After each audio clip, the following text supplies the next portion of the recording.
cast your memories back to this time last week, sort of, and we did the Wheel of Doom, and a film came out, which was my choice, Song of the South, and we just couldn't find it.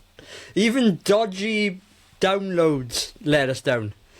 So, quick panic, or a panic, and a quick decision later, we've decided to do Enter the Dragon. Because recently, what's the anniversary of it? Is it 50, 60 years? 50. No, it's not. Oh, yeah, it is 50, of course it is. So, Prog and Adam, I know, went to the cinema to see this recently. I have seen this before. So, I'm going to start with Ev. And have you seen this movie before, Evan? No. No? Ooh. No. Have you seen many Bruce Lee movies before? If you can class Dragon, the Bruce Lee story, as a Bruce Lee film, then yeah, I've seen that. You've seen one. which didn't even have Bruce Lee in. Yeah. Evan, you're coming through quite quietly there, but I can barely hear you. Now that we're over the sound issues, we were on. Shall we start again? Evan was quickly talking about the masterpiece that is Dragon, the Bruce Lee story. Which I like that film. I think it's really good. No, I do too. I've always had massive fondness for it, but that's what you were talking about then. Yeah. Yeah. Is that the one? Sorry, Ev, to interrupt. Oh, I need to work out if this is the right film I'm thinking of. That he like goes to college in America. There's like a gym scene where someone comes over to him and he sort of ultimately ridicules them because of he's so superior as Bruce Lee. Is it that one? Kind of. Yeah, I think it's what I'm thinking of. Yeah, with Lauren Holly, who was married to Jim Carrey. The bit that stands out to me the most in that is the kitchen scene. The bit where they have that fight in the kitchen. The fight scene in the kitchen. I don't know if you guys remember that. Oh, Bruce Lee and Lauren Holly. No, it's like a chef. It's like a sort of domestic. Oh yeah. No, it's like it's in a restaurant one. But I just always remember that scene from it. It always stands out to me. I always remember the scene where he faces off against the guy who broke his back in the ring. He's come out and said he can beat anyone in 60 seconds, and that guy turns up, doesn't he? I always remember when I was a kid, right? Because Bruce Lee was very, very popular when I was a kid in school. Like I'd seen all of the Bruce Lee films when I was a kid. But I used to really like Dragon, the Bruce Lee story. But all the kids in school were like, that's the crap one. That's not really a Bruce Lee film.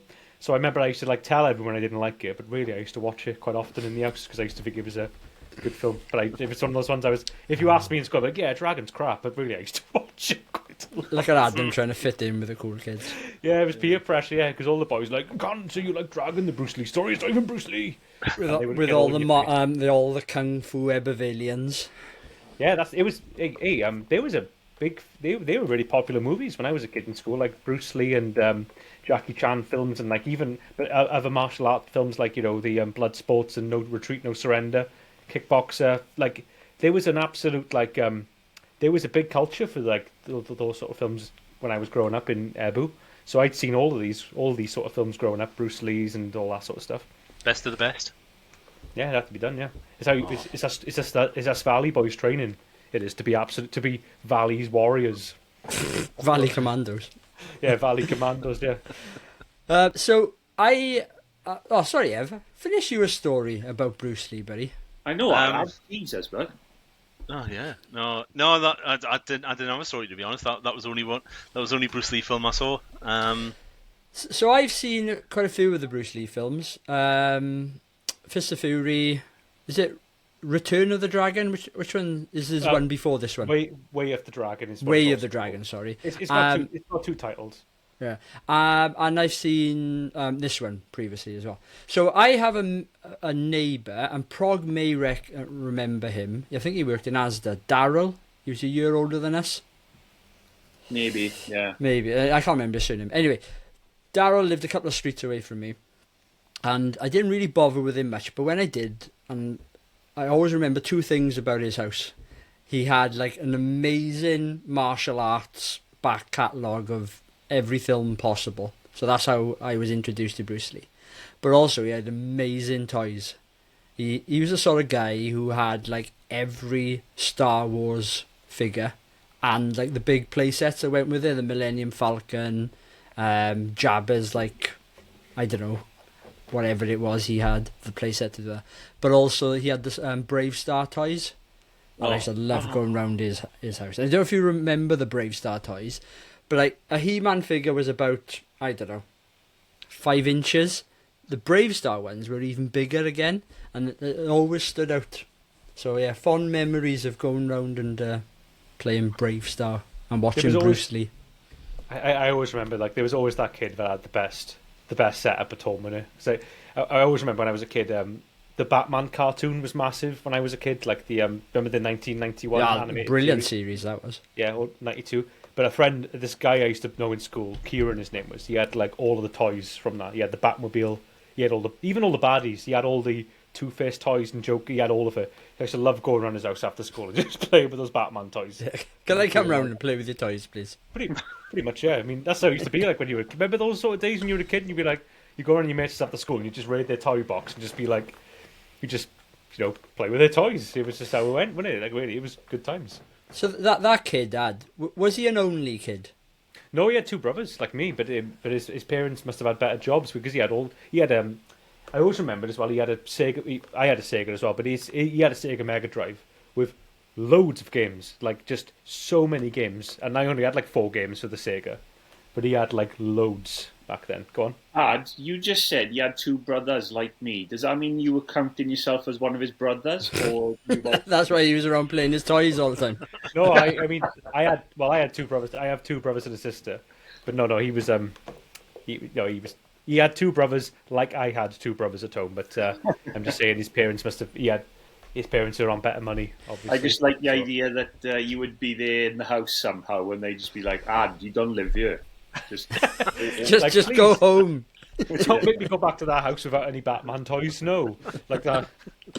I used to love, right? Don't know where we lived. So we lived in Aberdare, and the next valley over, which is Merthyr Tydfil, it had I think Bluebell was the toy company, and they had a factory there, and they made the big yellow teapot. This may have passed Adam by. He might be a little bit too young, but like everyone in like the valleys had a big yellow teapot. Either it was probably stolen, or they probably had it out of the factory, dirt cheap. Oh, I remember them. I'm just looking at it now. I can remember. I didn't have one, but I can just remember. You'd see them in doctors' waiting rooms.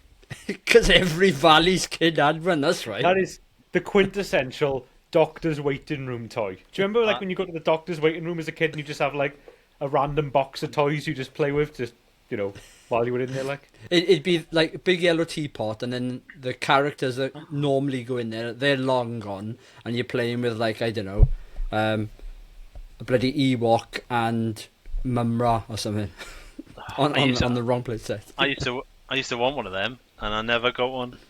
Did you guys used to get pocket money when you were a kid? Like, did you get weekly pocket money, you guys? Yeah, sort of. Not regularly, but I would get like 50p or whatever. Yeah, in high school. I used to have £1 every Sunday. I used to have £1 every Sunday. That was my entire pocket money budget. And I'd either go down to the Spa with my brother, and we would remember they used to sell those like cheap toys in the corner shop. We should just buy a £1 toy from there. Or if my nan was going to the car boot sale, we'd go there with a £1 in our pocket and just buy some junky old second-hand toys from there, which people were just chucking away. Robocop, was it?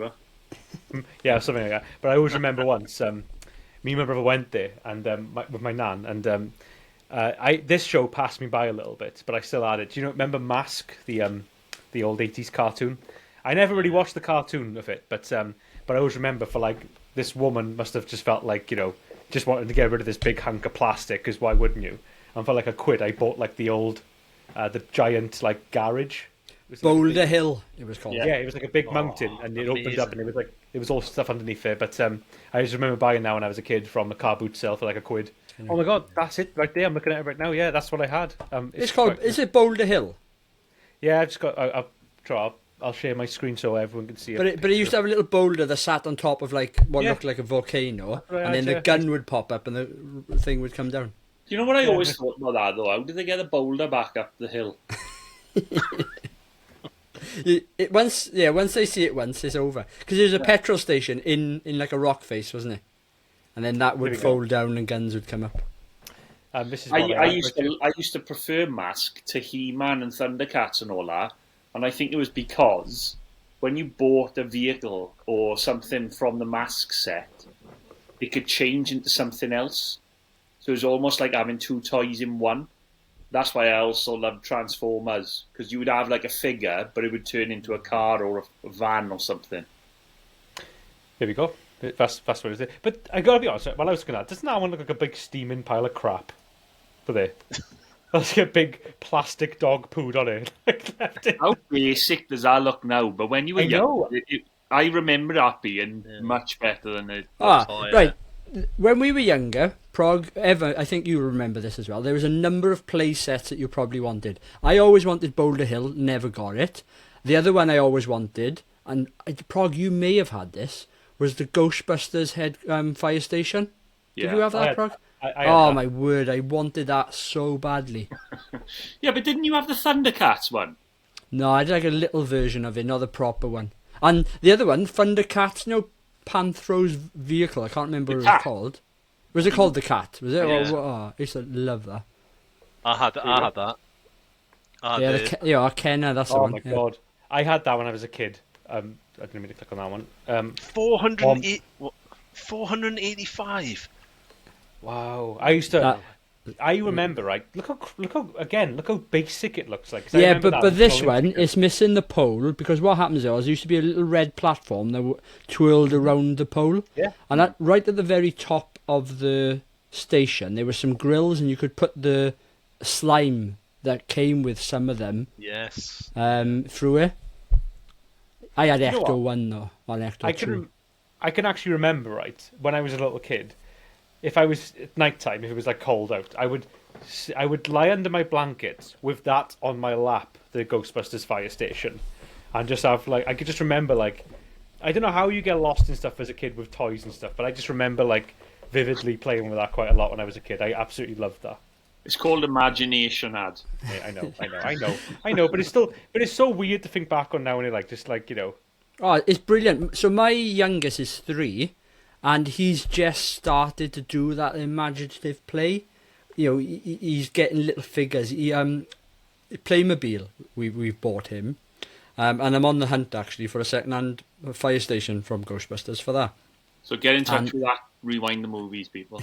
Yeah. If anyone's got a Playmobil and they live in the South Wales area, let me know. Playmobil fire station, Ecto 1 I'm after. Well, what's the big toy for the kids now, anyway, just quickly while we're on this topic? I don't know. Lego. Yeah, Lego's still popular. Really expensive. Used to be expensive back in the day, but even more so now.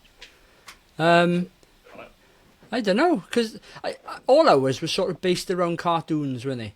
It was always, Turtles, it was Ghostbusters, it was He-Man,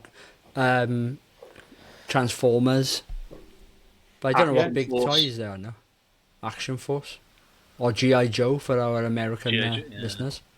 Do you remember one called Centurions? Yeah. Brilliant. Yeah. What was the other one where they had the animal on the front? Was it Visionaries? Oh, yeah. Well, wasn't that the hologram? They had the hologram. Yeah, I remember that. But they could become that creature, couldn't they? Yeah, I think so. Yeah, Defenders of the Earth as well. I was just looking on eBay about that yellow teapot, and that's going for 90 quid as well. You finally going to get one, Ev? Yeah, I'm going to get one for his birthday next year. I know. We got a cost of living payment coming up in work. That's what I'm going to buy. Well, yeah, everyone's there, but for the month, just get a yellow teapot. Everyone's using it to survive. Everyone's there buying retro toys. Right. They'll appreciate. Yep. Going back to this film, then. Enter the Dragon. Prog. I'm assuming you've seen this before. You must have. I'm gonna say when I was growing up, I absolutely loved Bruce Lee. I thought he was the really and I'm talking from when I was about 15 or 16 up until mid-20s. I'd say I had a good 10 years where I thought Bruce Lee was just couldn't do anything wrong. And that goes for... I haven't seen all the films. I've seen the majority of them. And there's one I think I haven't seen, and I always get it confused with one I have seen, so I can't remember now the name of it. But yeah, I liked his films. But what I liked more than anything was how he held himself, his demeanour and approach. Like I read books on him and watched videos if I could of him and read interviews and stuff, and like I was fast. He's the one. You know when people say about no, who I hate who's your idol or who's your hero, because I think all that's a load of crap really. But if I had someone who I looked up to when I was younger, and it wasn't Richard Prigozhin, then it was Bruce Lee. I don't know why. I think I just had some sort of fascination with him. It's funny though, because none of us growing up, I wouldn't say I loved him, but I was very aware of his movies and I watched a few of them over and over. But none of us did martial arts, karate, kung fu, whatever you would be. Well, I did karate for a few years and then I gave up when I found football. I did it once, but I had to. I gave it up because when you went to the toilet, you'd come back and do press ups. So I said, I'm not coming back here again. The thing is, I can't claim to have started doing karate because of Bruce Lee. I actually started doing karate because of Karate Kid. So I'm not cool enough to have the backstory there. It was judo for me. Judo. Yeah, it's a good. Actually, do you know what? That kind of makes sense for you because you've got heavy hands. Judo's not about being heavy-handed, but it's about. No, but I can imagine you like using people's against themselves and stuff. I can see that with you. No, there's that one sort of judo move where you grab them and you fall on your back and you kick them over. I can see Adam doing that, young Adam doing it. It's all about being gentle. Judo is. It's all about being gentle and stuff. No, that's making love, Vad. You gotta confuse that. I just googled judo right now, and it says straight away the gentle way. That's the. God help Liz if you're mixing them up, but no, now bear in mind, it was more just to it was. I think a lot of kids. I just used to do it to go hang out with the other kids doing it because judo was for whatever reason that was quite popular in the leisure centre, and I used to go to judo. I don't think I ever had any belts in it. I just used to go in hang out with the other kids. That was because a lot of the kids over there didn't go to my school. Just you get out for it was a Wednesday evening. I always remember I went on Wednesday nights. Me and my brother Josh went to judo for a couple of years, or maybe a year, maybe even. It was actually probably a few months because when you're a kid, time just feels longer, right? So it probably was just a few months. But yeah, good times. I tried taekwondo, but I didn't like that.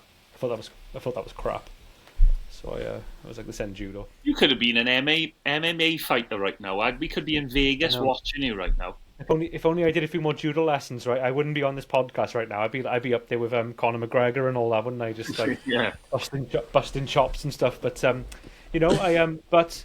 Well, you like to talk the smack, don't you? So. Well, the thing is, I was doing my judo lessons and I was throwing people down all the time, and I was like, I went on one day and I watched a cartoon. I was like, no. This is the way for me. Making my gift is giving the world cartoons, not being Conor McGregor level fighters. So you put down the fists and you picked up the pencil, then you went and started drawing. I did, yeah. It was as I was watching the cartoon, I just heard the echo of the gentle way go through my head, and I was like, yeah, and nothing's more gentle than drawing a cartoon. This is the way. Ad, what about you? When's the first time you saw it? Do you remember? I don't know exactly the first time I watched it, but I don't know if any of you remember this, but do you remember the box set, the VHS box set of Bruce Lee films back in the day when the spines made... I'll show you it right now. I got it up on the screen. You had a picture on the spine, didn't it? It's this one right here. I'm going to share my window again. They've got the pictures the wrong way around on that, which is infuriating. But if I click on the eBay link here, this was sort of like the thing everyone had back in the day. You put them together and it made like that picture of Bruce Lee on the shelf. The Big Boss. That was the other one I've seen. Was that Way of the Dragon? No, that's the first one. Yeah, but they're not in the right order, those films on. But so basically how it went was with Bruce Lee. I never owned that full set, but I had a couple of tapes from it. Someone else I knew had a couple of tapes from it, and then we just used to like lend each other's tapes and just watch them at each other's houses and stuff. So I'd seen all 5 of those, and then I think Enter the Dragon, it wasn't part of that set, but I remember I never owned it, but I do remember watching it. I think I might have taped it off TV, Enter the Dragon, but I did watch it a few times. But I will say I do like Enter the Dragon, but it was always my least favourite one. Enter the Dragon was. It was the one I liked the best was Way of the Dragon and The Big Boss. Those were my 2 favourites. So, Way of the Dragon, the one with Chuck Norris? That's right, yeah. Yes, yeah. Yeah, and yeah, that was the one I liked the best. I always liked Way of the Dragon, but I just used to think the other ones were a bit cooler when I was a kid. Has your opinion of it changed since we went to the cinema?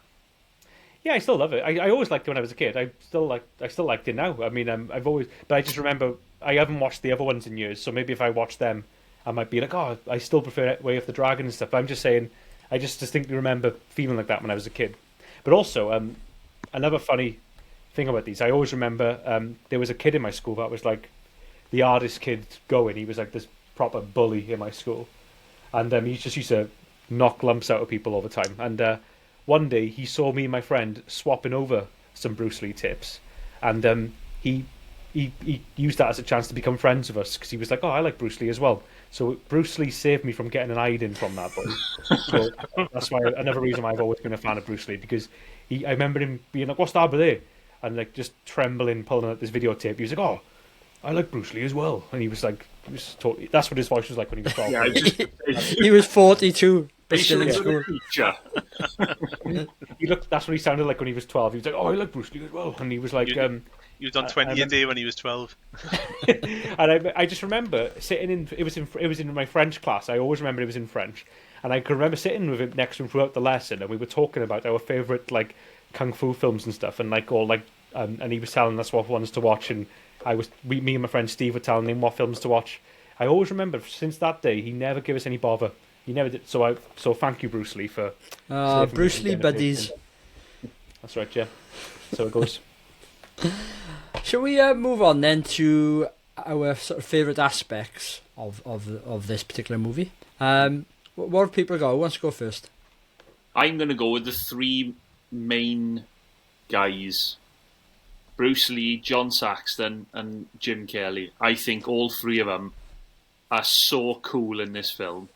And I'm actually going to say in that, I said it to Adam when we went to the cinema to watch it. John Saxon, right, in this film, if he was British, I would have made him James Bond. Because he's so cool in this film. He's got a proper swagger about him. And you think about John Saxon, like, how many like really good films is he in? That there's not many that I can remember. Yet in this film, he's like an absolute boss. I think. John Saxon had a really good career. He was in like. Sorry, but I'm not saying he didn't have a good career. But when I looked at him in this film, and I think what he could have done, like he's so suave in this. He's in Nightmare on Elm Street, isn't he? First one. He's the dad. He's the dad. Yeah. And he was in a couple of. He was in Cannibal Apocalypse as well. I don't know if anyone's ever seen that lovely Italian horror movie. He was in Beverly Hills Cop 3 as well. Yeah. Do we want to name a good film he was in? Come on, someone else name something else I may have seen. Well, I love Beverly Hills Cop 3, so Adam thinks it's the best one. It is the best one. It's my favourite one. Again, I think it goes. I've never been a big fan of the first 2 Beverly Hills Cop films, but I absolutely love the third one. I know I'm on an island with this, but it's just the one I used to watch all the time when I was younger. He's also in New Nightmare as well. That's a great film. And he's in From Dusk Till Dawn. He was in some great films. Is Savardis passed away? From Dusk Till Dawn. Yeah, who's he in From Dusk Till Dawn? I'm just looking it up. He plays an FBI agent in it. That's it. He's a cameo. Yeah. Oh, he's getting interviewed on TV by Kelly Preston, isn't he? I only know because I watched it quite recently. He's in Dream Warriors as well. Dream Warriors. That's my favourite Nightmare film. And he's in of course he's in Tenebrae as well. Dario Argento film. Oh, forget it. I just found his best film. Tenebrae. Apart from Enter the Dragon, Battle Beyond the Stars. Remember that Star Wars rip-off from the 1980? Yeah, I'm telling you now, right? I'm telling you now, and I reckon you've seen Battle Beyond the Stars. You just don't remember it. Sorry, say it again. Battle Beyond the Stars. Battle Beyond the Stars, yeah. I'm waiting until Christmas time to recommend this one because I am going to be pushing it. But he's in Black Christmas as well, a brilliant horror film. Right, brilliant horror film. Couldn't you just nominate that for Halloween? No, that's I'm going to nominate that for Christmas. I think you'll all be surprised at how good Black Christmas is. Black Christmas is a phenomenal movie. I'm not saying you can't nominate it for Christmas. I'm just saying you could also nominate it for Halloween, couldn't you? Because it's a horror film. Yeah, but it's a Christmas film, isn't it? It's a Christmas horror film. Can we go back to Battle Beyond the Stars and the cast? Yeah, go for it. Robert Vaughn, George Peppard, Richard Thomas, John Saxon. It's got a hell of a cast in it. I'm just going to say you now, right? You have just ruined 5 minutes of Evan's podcast for when we actually do that. Getting it in. I think I do recognise some of these stills I'm seeing of it, Prog. Yeah, so maybe I've got some distant memory of it. You say that, but Evan will still find people in that film you never would have expected. I'm waiting for time for this film. I found one person in this film, which is absolute gold. We know it. We know it. I hope you don't know it. I hope you don't know it. Well, all I'm going to ask is this. I'm not going to say who it is, right? But is it during one of the martial arts demonstrations? No. So it's not someone standing in the background. It's not Jackie Chan then. Yeah. Is Jackie Chan in the background? Is he? Well, he's one of the henchmen here. What? Your homework this week to do? No, I didn't. No, he's making a note of it for his big black book. Yeah. In all fairness to Evan, it's such a blinky. The only reason I know about it, when I was a kid, I saw it on a TV show documentary. So when I was a kid and I used to watch Enter the Dragon, I know exactly what time he pops up in the film. Because when I was a kid, I used to be like, "Look, Josh, it's Jackie Chan." I used to do it every time when I was a kid watching it. So when we were in the cinema, I even did it to Prog. I was like, "Prog, it's Jackie Chan." And Prog was just like. Can we go back to Prog's point though about the three main lead actors, let's call them that? But can you think of another film where three prominent actors are black, Asian, and white? Let's call them. What's the term I'm looking for? Protagonist. Oh, yeah. So there's not many. Well, I can't think of any off the top of my head. Well, Rush Hour, you've got two. But it doesn't include a white guy. Could you class Saw potentially? Oh, yeah. No. Hear me out. Because you got the Doctor, who's Carey Ells, who's white. Danny Glover, who's obviously black, and Danny Glover's partner. Danny Glover ain't black. What are you on about, man? Well, and his partner's Asian. But what I will say with this one, they are the three. Well, Bruce Lee is the star. It is the Bruce Lee. Oh movie, God, But it is his the two under players from Bruce Lee are them. It's quite a diverse cast. I didn't think about that actually. It's very. I think it's really good the fact that three prominent characters. Yes, it is Bruce Lee as the lead, but I couldn't think of another sort of film that had that diversity. And I'll say it now, but one of my changes is the fact you don't get enough Williams. I thought you were going to say one of my changes was the diversity, and I thought that's what you were going to say. I was like, there's not enough white people in this film. I genuinely thought, I was like, is he going to say this right now? But, it's one of my changes that I wanted to see a bit more of Williams. I also wanted to see a bit more of the tournament fighting, but we'll come on to that later. Yeah, the thing is with Williams, one of those main three had to go insofar as I die and show that Han was a capable bad guy for the end fight. Yeah, I think I have no problem with him dying. I just think if I had seen more of him fighting to begin with, Williams, in a tournament style, build up, I'm going to compare it a little bit here with Bloodsport. You see a lot of the Bloodsport fighting. I'm not suggesting this is on the same level of Bloodsport at all. This is a lot higher. But you get what I'm saying. And that way then, I think I would have been satisfied with seeing a bit more of Williams fighting, Roper fighting, and then Han just absolutely, murdering him, so to speak. Yeah. So going back to Prog's point about the three lead characters, let's put them that way, I'm on that's my favourite aspect as well. Ev, what have you got? I've got a few really. First of all, I'm gonna hit you with the cast member. It was one of the hoodlums. He's actually got a name of Hood in IMDb. The guy with the tash who tries to get money out of John Saxon at the start. Yeah, on the golf course. He puts him in a boat. That guy. No. That's on the New golf Zealand guy. course. No, on the golf course. Right, who is it? Remember? Yeah, it's the referee from Karate Kid. Jesus Christ! What's his name? What's his name? Who cares? I don't know. No, he's quite a famous who karate person. It's the referee from Karate Kid. He's the Yeah, him so well. He's just called referee. No, he is quite famous though. I think he had a hand in possibly Bloodsport as well. I think he then became like a fight. What's the word I'm looking for? Stunt person, choreographer. Pat E. Johnson, his name is. Yeah, that's him. Yeah. He is quite famous. I've heard of him anyway, Ev. Yeah. He was taught by Chuck Norris. Chuck Norris taught him to fight. And he was in Mortal Kombat too. What, after Enter the Dragon?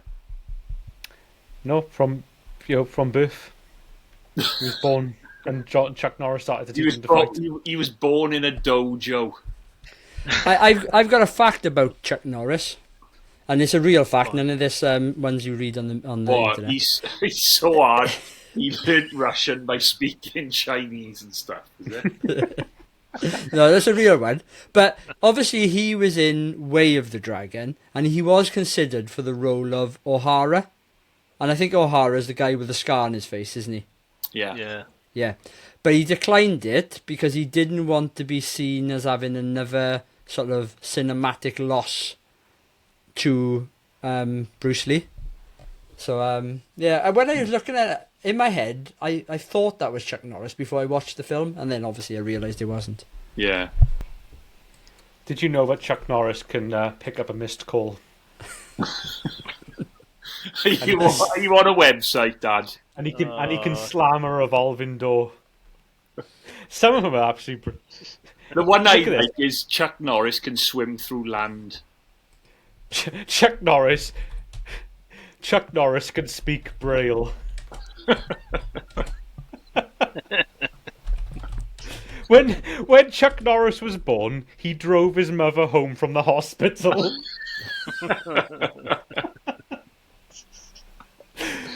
Oh, some of them are absolutely brilliant. In fairness, right, as memes go, that's the meme you would want to have for yourself, isn't it?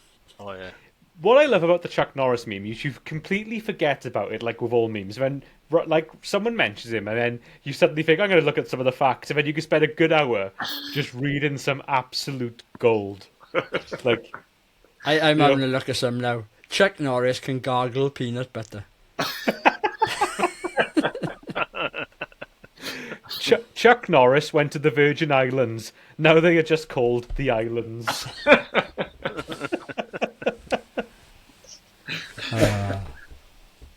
Chuck Norris was once bitten by a poisonous snake. After a week of excruciating pain, the snake died.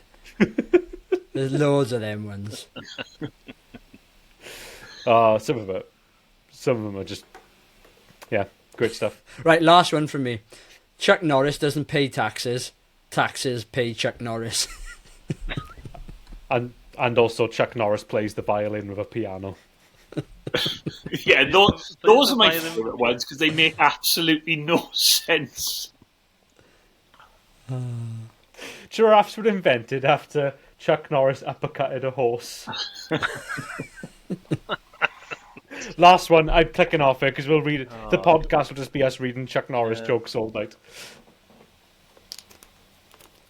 I thought you were going to say another one then. Chuck Norris built the hospital he was born in.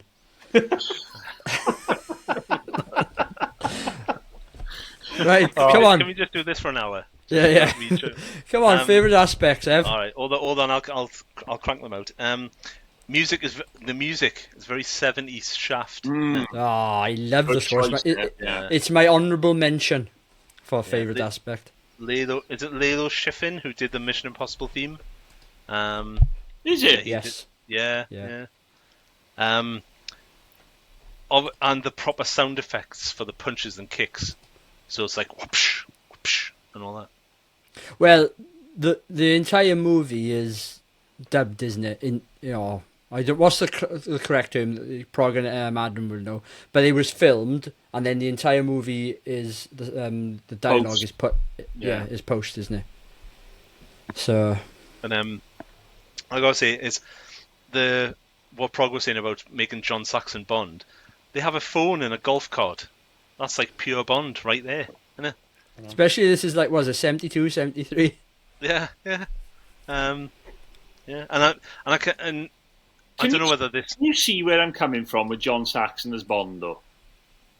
Yeah, definitely. Yeah. He's got a bit young Saxon. when I was watching it, he had a bit of the Roger Moore about him. Yeah. Put him in like a turtleneck sweater, similar to what he's, I suppose, wearing on that golf course. Yeah. He was quite suave. Those sort of trousers that don't seem to have a single crease in them. Proper 70s style. Start, didn't he? Oh my word! They're like must be like cardboard to wear. But his real name. Oh, go on. Sorry, No, go on. His real name was Carmine Oracle. Oh, why did you change that? That was his real name. Wow. Carmine. Love it. Carmine Oracle. I almost wonder whether, like, because the Man with the Golden Gun, keeping on the Bond theme, Man with the Golden Gun was the year after this, I think. Whether that was a conscious decision by the filmmakers to make it like a sort of like an Asian-based location because he's in like China and Thailand and So Man with the Golden Gun. No, that's Goldfinger. Yeah, Goldfinger. Yeah. Man with the Golden Gun is Scaramanga, isn't it? Yeah, Knick-Knack. Knick-Knack. Hey, Miss your Bond. There's one we should do. He's got 2 nipples, isn't he? That's Evan's best impression. Or 3 nipples. Yeah. What are you doing? No, but also last thing for me though, again on the Bond theme, Mr. Hans, he looks like a cross between 2 Bond villains. He looks a bit like Dr. No with like the gloves and everything, and Blofeld because he's got the cat. Oh, my favourite aspect of this film, though, I'm kind of going off. Obviously, Bruce Lee. Aside from Bruce Lee himself, there, it's just like it just has such a nice shape to it. I mean, like it's just bog standard simple movie. It's just the fighting scenes are brilliant in it. There, like Bruce Lee, his form and like his stunt work is outstanding in this film. The choreography and everything there. But if I have to give a special mention, it's that soundtrack. That soundtrack is just like, it's just iconic, isn't it? As soon as that starts off, it's just any kung fu parody now has that tune in there, like, but it all comes from Enter the Dragon. It's a great movie, man. I just big fan of the film. And the quick close-ups and stuff. It's just like I also just love like but Williams, Jim Williams and John Saxon though. I do love how they're just a pair of absolute shaggers in this film as well. I do like that aspect of it. I thought that was quite funny. They just rock up and they're just like, yeah, we're just gonna bang everyone, and then Bruce Lee's the only one who's trying to like, save this poor woman. Like, there's that scene, isn't there, with Williams where he's like, "I'll have you, and you, and you," and he ends up having like 5 women. Yeah. Player. Then he said, "Sorry, have I left anyone out?" It's like, it's like one woman as well. That's the worst bit about that scene. It's like one woman he leaves out. Can you imagine how gutted she was walking back to her bedroom? Like, oh, he had everyone else but me. It's like being picked. It's like being picked last of the football game, isn't it? I don't know, but I think she's got to be thankful for the rest. I was just going to say, John Saxon's a bit more ballsy, I thought, though, because he just kind of like goes past. I've never seen a guy do this in a film scene like this before, but he's like, he goes past the women and just goes straight to the head mistress lady. He's like, you, and she goes to him as well. She falls in love with him as well. So I think John Saxon has the more game. He's the more suavest one in this movie. I was going to say, do you think the story of Mortal Kombat is loosely based on this film? With like everyone goes. It's heavily influenced. Yeah. I think I've read that somewhere as well. You know, a lot of these sort of like tournament fighting games came from some of these, and also 1,000 other kung fu films and kung fu games are inspired heavily by this. This is almost like the template. These early Bruce Lee films are like a former template of like decades of films after. You know what I mean? We've been talking for about 40 minutes already, so let's move on. Well, probably longer than that. Let's move on to favourite scene, and let's try and quickly do these. I'm going to hold you just to one scene each. Ev, what have you got? The fight scene after the alarm. I think that's really good. Where Bruce Lee throws the snake in the room, and then the fight scene immediately after that. I think that's really good. Are you counting this when the prisoners have escaped? No. This is when he goes into the facility or whatever, and like there's two henchmen in the control room, and basically he gets the snake that's in the bag, throws it in the room. One of them, and it cracked me up when he did it, jumped through the window, but did like a forward roll, like way, you know. And yeah, just the fight scene after that when he, he's fighting all the guards. Yeah. I just think that's really good. I'm going to be surprised if someone else doesn't pick mine, and that's the mirror room scene, the fight scene at the end. Oh yeah, it's quite iconic, isn't it? That was my second choice too.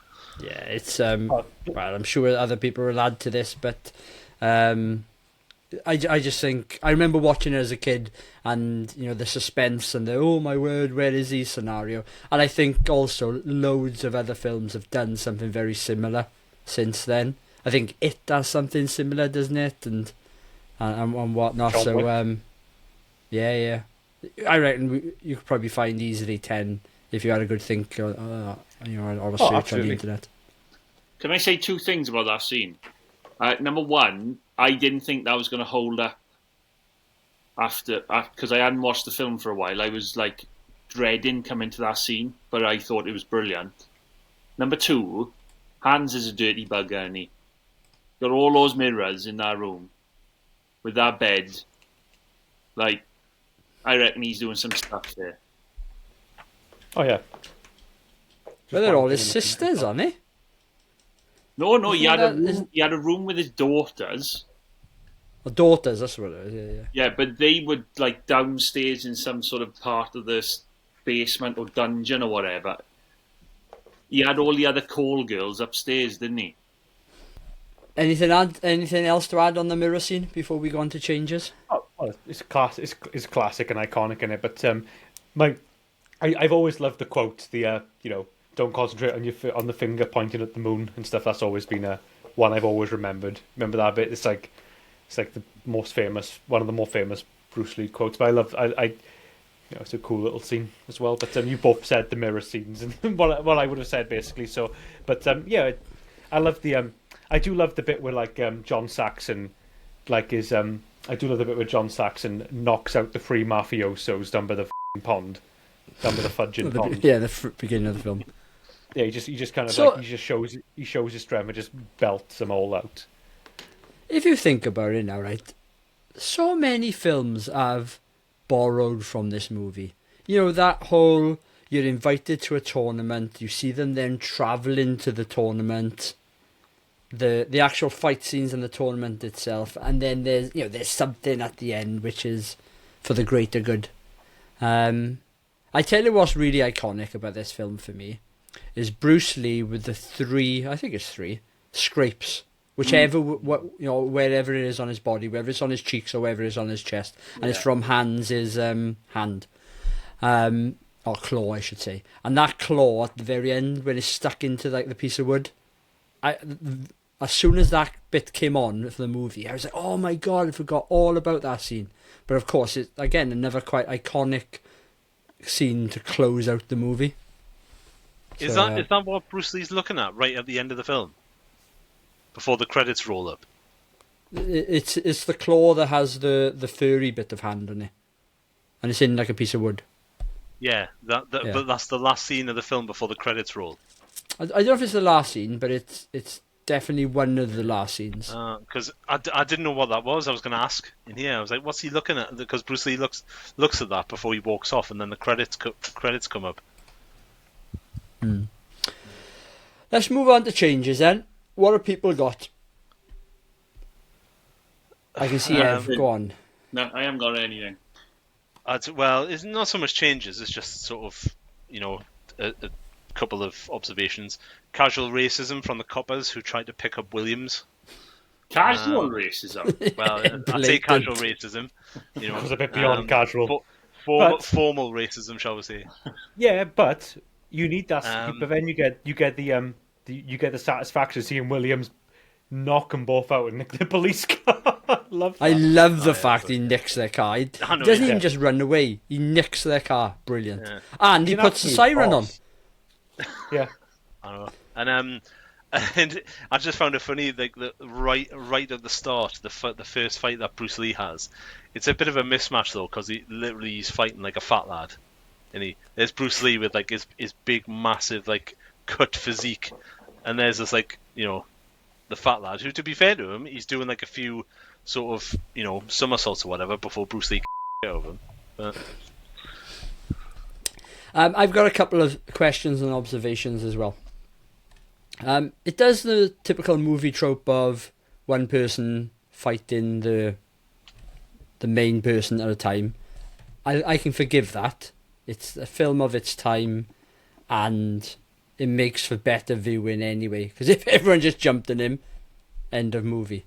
So, but I wanted to mention it at least anyway.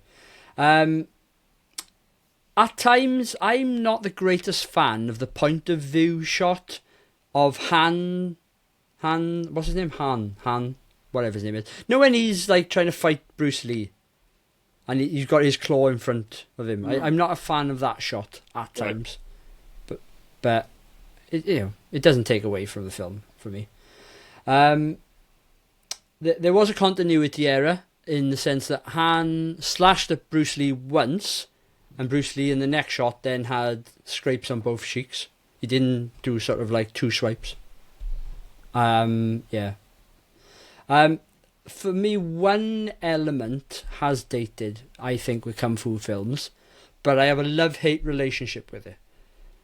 I hate the fact that the sound effects are over the top, but I think you come to sort of accept it with the genre and the era of this type of film, because it is what it is.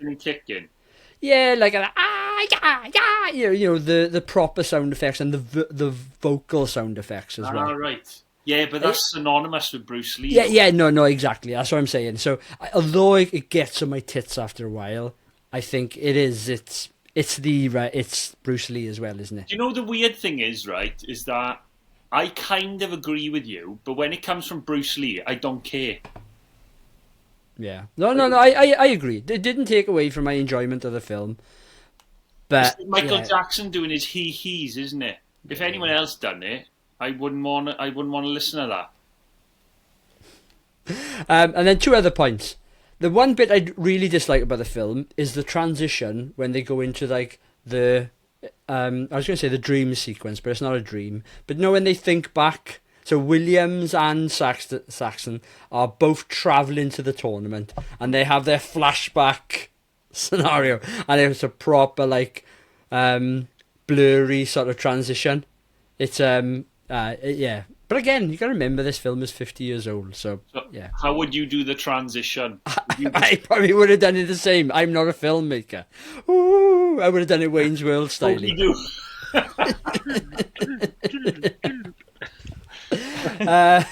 Yeah, and then the other question I've got: do you know when Bruce Lee on that first night goes out exploring?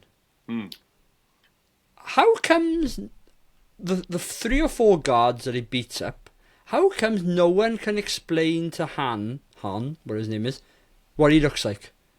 And then Han thinks it's Williams. You know, no. Oh, yeah. Han could have said, "Oh, was it a big black guy?" Because I know he was out roaming about, and they would have said, "No, it's this little like Chinese guy." So, but anyway, these are just observations. Then this film, for me, I really enjoyed it. So can I just point out that Bruce Lee wasn't Chinese?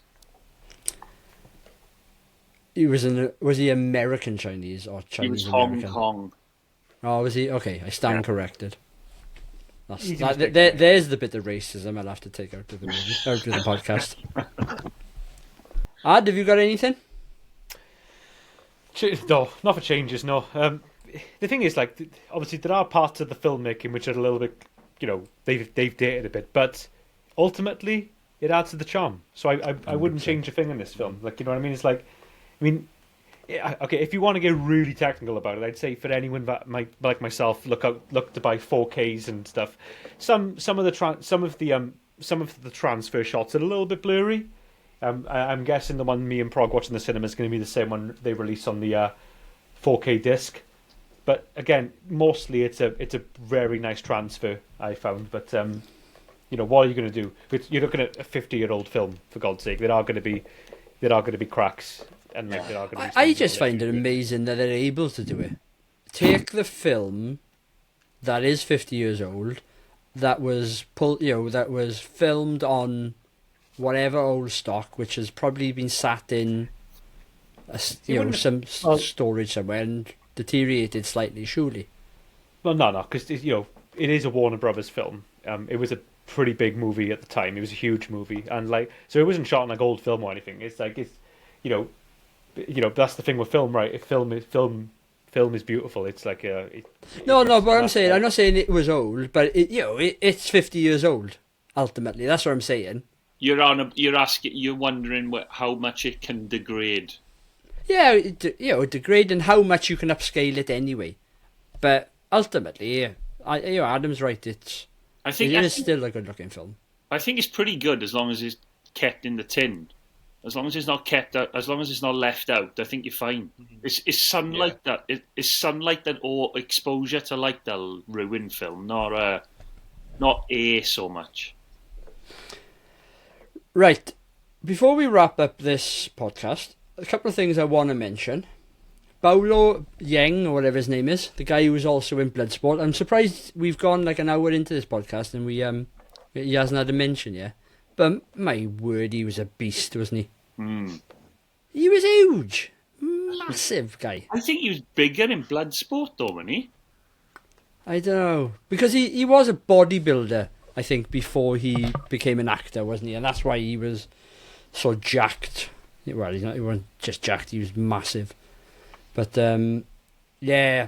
I was trying to look then at all the films that I know him from, and he hasn't done a huge amount of mainstream, but I always know him from Bloodsport. Right, and then the final thing I was going to mention, the budget was 850,000, and they returned 400 million.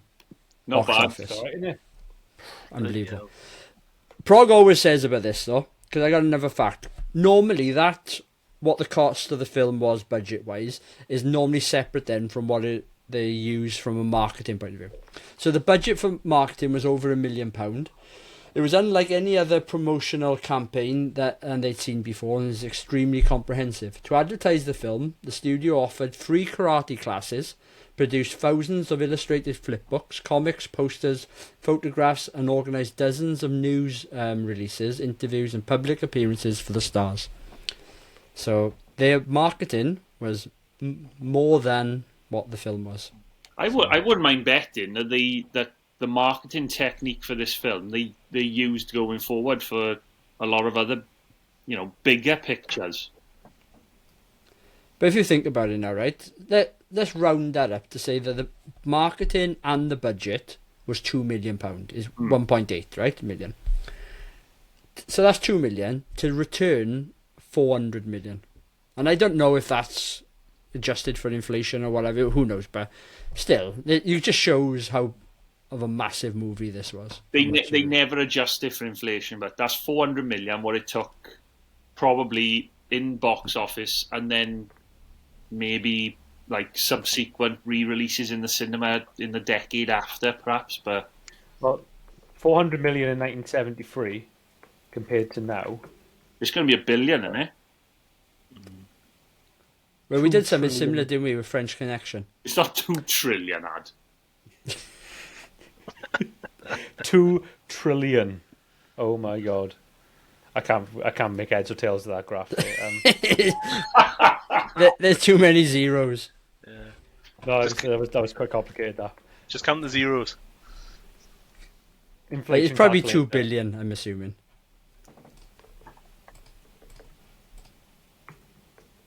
Calculate. Yeah, 2 billion. Yeah. 2.7 billion. Well, that's why they always say that Snow White and the Seven Dwarfs and Gone with the Wind will always be the biggest money makers in cinema because of how much they made the years they came out.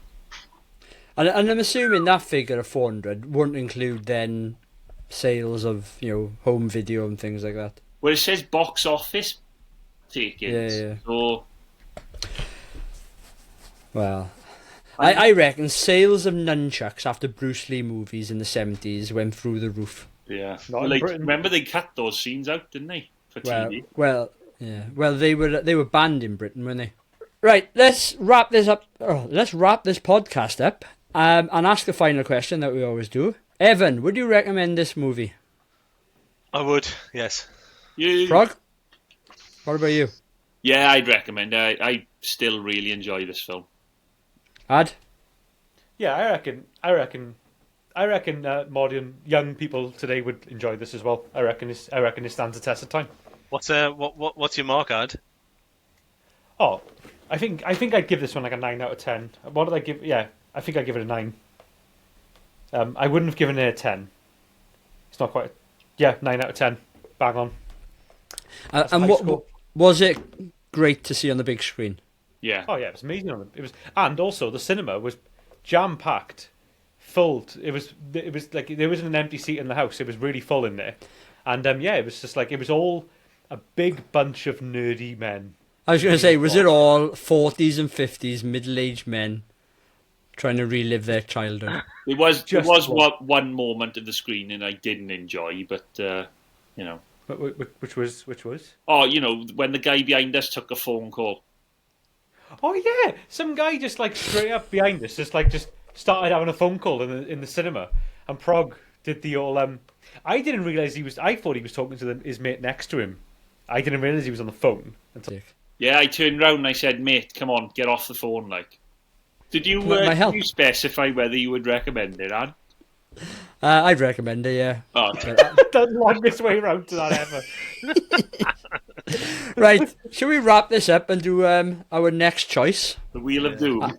The Wheel of Doom. I'm going to ask Adam to do his thing and bring up the wheel. Although the Wheel of Doom has been okay the last couple of weeks, hasn't it? So yeah, we had some good. Well, we did have a bad film, but we had thankfully availability meant we got to watch Bruce Lee. So. Yeah. Right then, so quick one for the people that have made it this far and got through all our cinema rants. Wheel of Doom, we got Frailty from one of our listeners, and we've got House of the Dead, which is the booby film, and then we all pick 2 films each, and whatever comes out we watch next week. So let's start with, I'm going to go, Andrew, you're first on my list there. What's your 2 films, but Starship Troopers, Event Horizon. Wow. I was going to say Starship Troopers, so you've just taken my film off me there. Event Horizon. There's a double bill, Two solid films here, but never seen Event Horizon. Start this week. Yeah, that's good. We're on to a good start. Prague, you're next. So you know one of my films already, or you should. Marley and Me. Homeward Bound. What is it? Bingo. Come on, Prague. Robin Hood, Prince of Thieves. You have to say that's the rules of the game. You can't. You can never. Someone can never assume a choice. You always have to. That is. I love the fact there's new rules every week with Adam. I really fancy some Brian De Palma. So I'm gonna go for one I've only ever watched once, and I cannot remember it. Body Double. Fair enough. Never heard of it. I was going to go Dress to Kill, but then I thought, nah, Body Double, because... I thought you were going to go Scarface. No. Everyone's seen that, man, multiple times. Great film, though. It is a great film. Yeah, it's decent. Anyway, Mr. Quick, what's yours, but? Mine would be, as we mentioned earlier, The Man with the Golden Gun. Oh, a bit of Bond, right? Yeah. And keeping sort of on the Bruce Lee theme, I'm going to go The Crow. Oh, nice. Brandon. So far we got a sort. Now Andrew's taken one of my movies, so I'm going to have to just chuck a wild card in there. I'm going to go for Itchy the Killer. Put the paper. Why don't you go for Freakin' again? It's too late now. It's in there, but it's in there. No, you've only made one suggestion, but What's Itchy the Killer? It's just watch it. We'll if it comes up, we'll watch it. And my other one, I'm going to go to Palmer as well. Blowout. Oh right, okay. Is that the Travolta one? Travolta and Nancy Allen. Yeah. Yeah. So one I've never seen actually. Nancy Allen and Travolta reconnected. When Prague said De Palma, then I was like, is he going to say Blowout? Because I would have had a case where Andrew would have taken one choice and Prague would have taken the other choice. So I was thinking, oh god, if they taken both mine, So which one were you going to suggest of Andrew's ad? Starship Troopers. Ah, okay. Yeah. Then I was thinking, when you said De Palma, I thought you were going to say Blowout, and I was like, oh god, both my choices are going to be gone now. Can I just say now, I'm fairly happy with our wheel. Apart from it's a good wheel. Killer. Itchy the Killer's a classic, but you know it's a great film. You're only saying that to wind me up. Yeah, good wheel this week, except for the booby film. So let's go. It's going to be the booby film now. What I said that. Robin Hood. Come on, Robin Hood. It is. Yeah. House of the Dead. It was so close, as well. Look how disappointed everyone is. Like, oh, wow. Right, so next week's film is The House of the Dead. What I was going to say, welcome to the podcast. This is where I'm trying to close out. Podcasts come out every week. Don't forget to hit us up on social media if you want us to do a film. If you want to suggest maybe a booby film for next week, let us know. But yeah, cheers all.